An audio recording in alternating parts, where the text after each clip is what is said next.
Nongeye kugusuhuza nkuha ikaze wowe ukurikiye ibiganiro bya Kigali Creators, nkuha ikaze kuri uyu murongo wigisha ibijyanye na YouTube business cyangwa se TikTok business ndetse no muri rusange icyo bita social media business.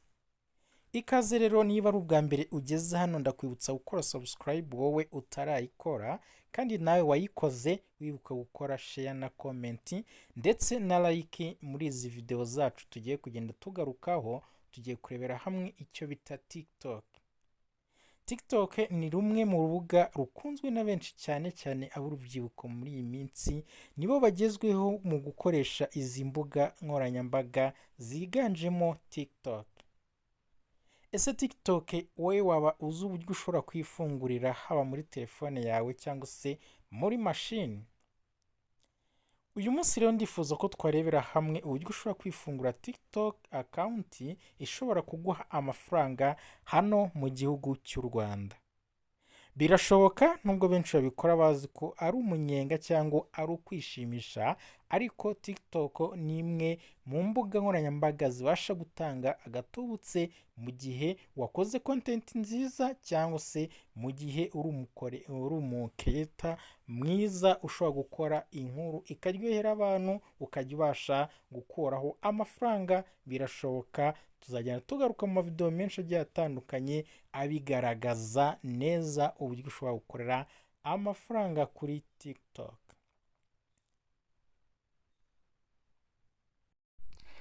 Mbere yuko rero turebera hamwe uburyo ushobora kwifungurira TikTok account muri telefone yawe cyangwa se muri mashini yawe, ndabanza mwibutse neza yuko iyi YouTube channel ikigamije ari ukwigisha abantu muri rusange uburyo bashobora kubyaza imbuga nkoranyambaga umusaruro ku buryo bumwe cyangwa se ubundi.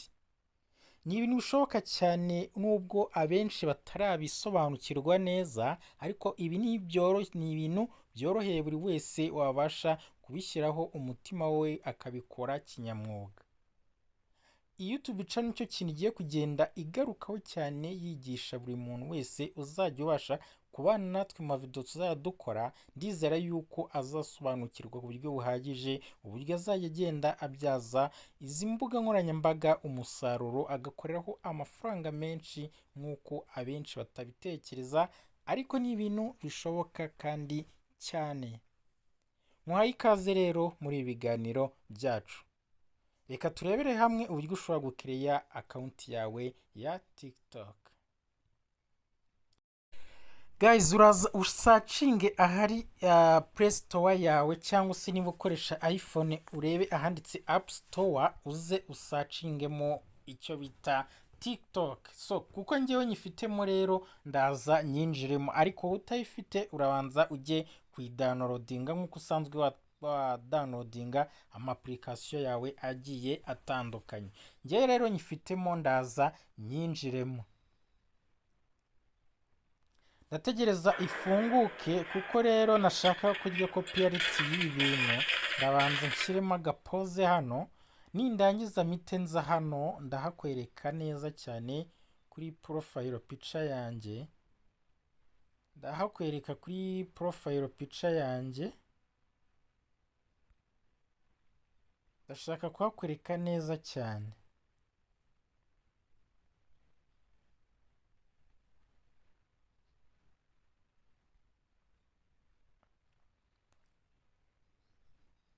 Ndahakwereka n'aga fresh kugira ngo uhabone neza neza neza. Uramanuka hano hasi handitse profile, uze ukirikeho. Numara gukirikaho rero urahita uzamuka hano hejuru. Ndahakwereka urazamuka hano hejuru handitse Fungrase TV show, ariko wowe kuko ari ubwa mbere ukireatinga uraza hano hejuru ukandeho.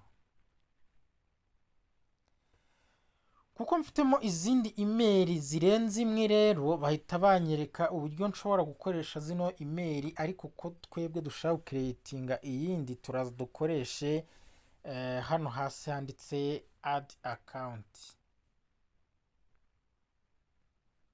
Turamanuka hano hasi hari akamenyetso ko guteranya tuze dukirikeho. nitumara rero gukandaho baraduha uburyo butatu cyangwa se eshatu ushobora gukoresha mu gihe uri gukeretinga akawunti yawe.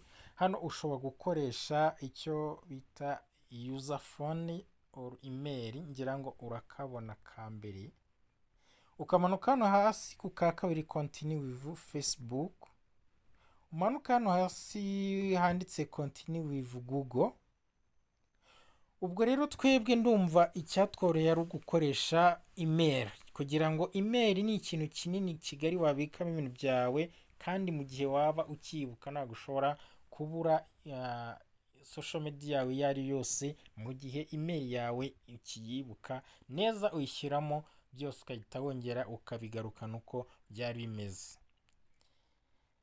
Reka rero twebwe twifungurire ahangaha kuri email cyangwa se user phone number. Turukoresha email nibyo buryo bwiza butworoheye.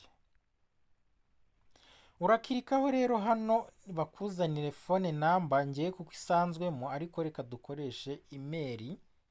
Reka tuze hano kuri email, niho heza horoshye kwinjira. Uraza ukirika hano kuri email rero, hano bagusabe gushyiramo email yawe. Email yawe rero uraza uyishyiremo hano, uraza uyandikemo ahangaha. Reka dushyiremo email nshaka gufunguriraho akawunti yanjye. Ngira ngo nabigishije neza uko umuntu yifungurira email. Wowe utarabashe kwibona, ugende urebe kuri video ya mbere twakoze, ugende urebe uburyo ushobora kwifungura email yawe kugira ngo uzabashe gufungura imbuga nkoranyambaga nk'uko nagiye mbikwigisha. Ugende urebe uko wakifungura email. None rero reka dushyiremo imwe muri email dufite hano dushaka gufunguriraho akawunti. Turashaka rero muri izi email zose ziri ahangaha iyo twafunguraho akawunti yacu. Reka dufungurire kuri iyi ngiyi. Nawe urashyiraho email yawe. Numara gushyiraho email yawe, urahita uza hano hasi kuri next. Utegereze rero kugira ngo turebe ibikurikira. Hano bahita bagusaba gushyiramo password. Password ushyiramo hano rero igomba kuba igizwe nibura na character 8 zitarenze 20. Ugashyiramo na leta imwe na nimero imwe cyangwa se namba imwe, ukongera ugashyiramo icyo bita special character. Ushobora gushyiramo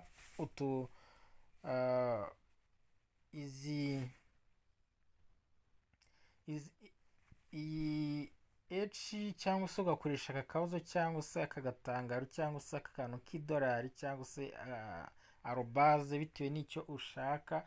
Byose uhitamo icyo ushaka muri ibi ngibi. Reka twebwe rero dukore email yacu cyangwa password ya email yacu imeze neza. Ibikomeye iragoye kuyikora, ariko turayikora kandi birakunda.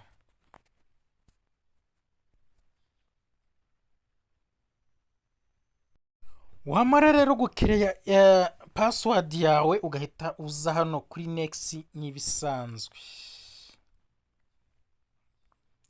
Wamara kwinjira kuri next, ugategereza bagafungurira. Hano bahita bagusaba rero gushyiramo igihe wavukiye cyangwa se itariki yawe y'amavuko. Hano hasi bakubaza itariki wavukiyeho, bakakubaza n'ukwezi wavukiyeho n'umwaka wavukiyeho. Reka rero tubyuzuze byose, ngira ngo urahabona. Duhere ku itariki.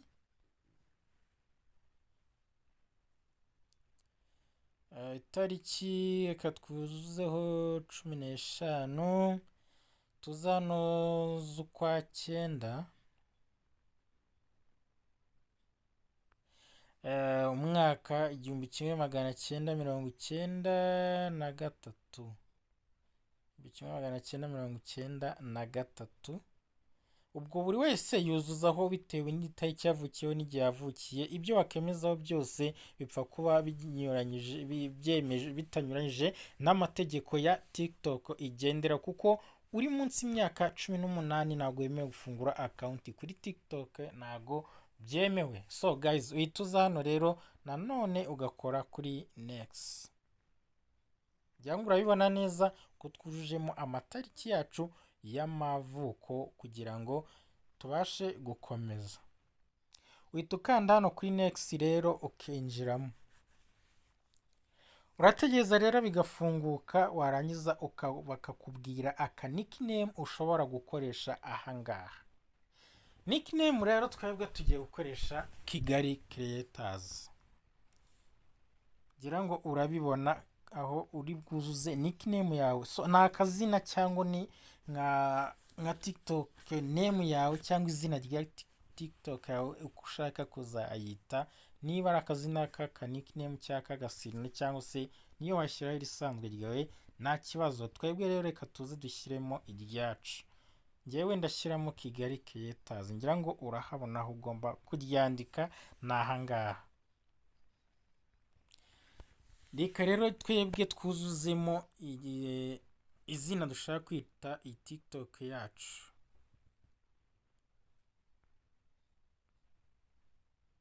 Kigali Creators.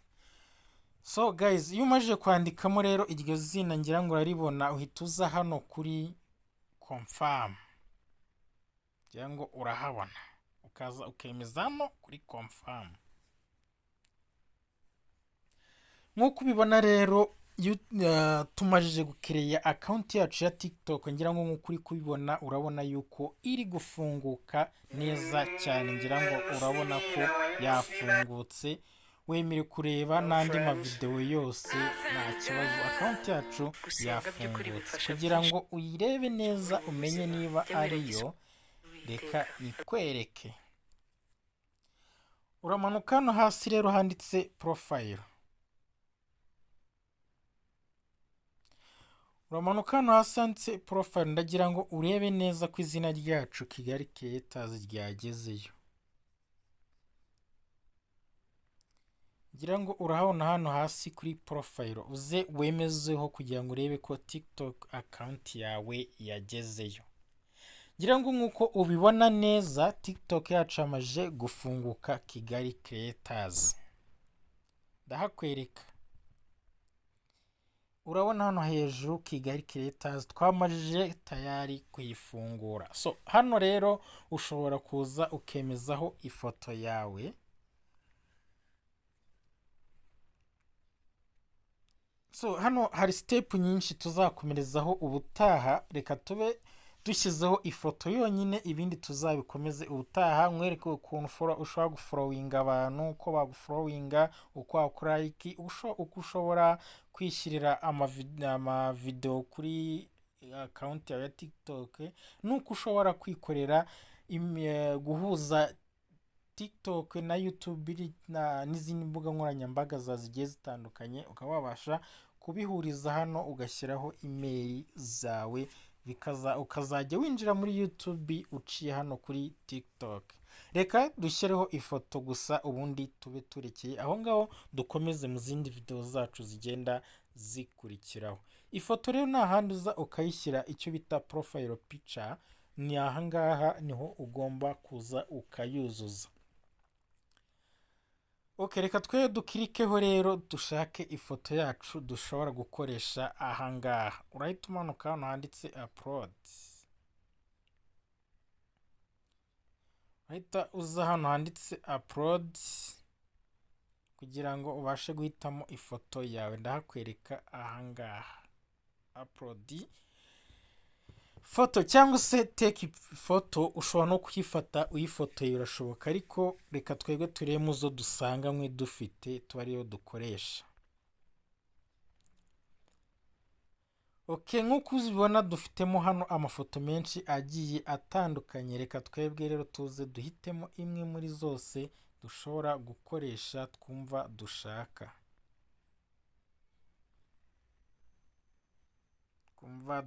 twumva dukeneye, iyo twishimiye.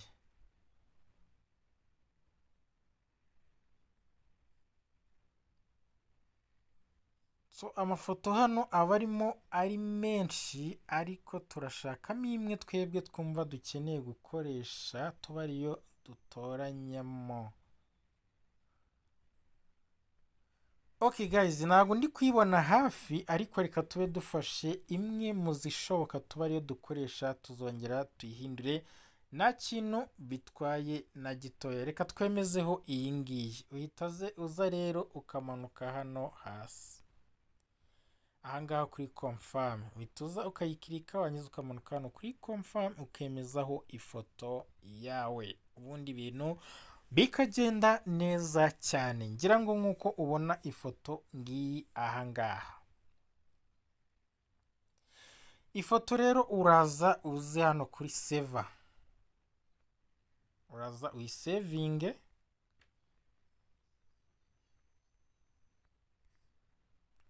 uyisevinge, hano hasi ndakwereka n'aga fresh. Okay, uraza ukore kuri save.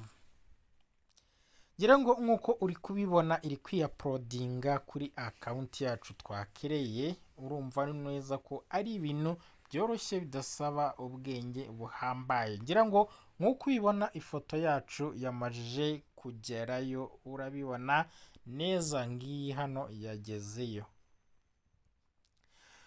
Okay guys, rero tuzakomeza no mu zindi video twirebera hamwe uko wagenda ukoreya imbuga nkoranyambaga, cyane cyane kuri TikTok tuzayikomerezaho ubutaha, tureba uburyo ushobora kuba wafollowinga abantu cyangwa uburyo bagufollowinga, uko ushobora kuba wakauploadinga video kuri TikTok, uburyo ushobora kuba wakadinga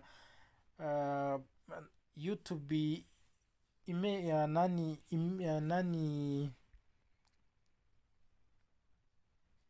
link ya YouTube yawe kuri konti yawe ya TikTok, uburyo umuntu azajya agera kuri YouTube yawe aciye kuri TikTok. Ngira ngo ibyo byose birashoboka, tuzagenda tubikora ubutaha, tuzaza dukomereza ahangaha. Murakoze cyane rero, reka tube dusoreje ahangaha. Wibuka gukora subscribe wowe utarayikora, kugira ngo tuzajya ucikwa n'amasomo tuzagenda tukugezaho umunsi ku wundi uko bwije nk'uko bukeye. Nk'uko ubimenyereye rero, iyi ngiyi ni social media business, cyangwa se YouTube business, cyangwa se TikTok business, n'izindi social media tubikora nka business. Twigira hamwe muri rusange uburyo ushobora kubyikorera nawe ukaba wakereya imbuga zawe zigiye zitandukanye, uburyo ushobora gukora amafaranga kuri izi mbuga byoroshye. Iki gihe nicyo cyawe, kugira ngo nawe utazajya ucikwa n'ibyo byose tugenda tugarukaho. So iyi video rero niba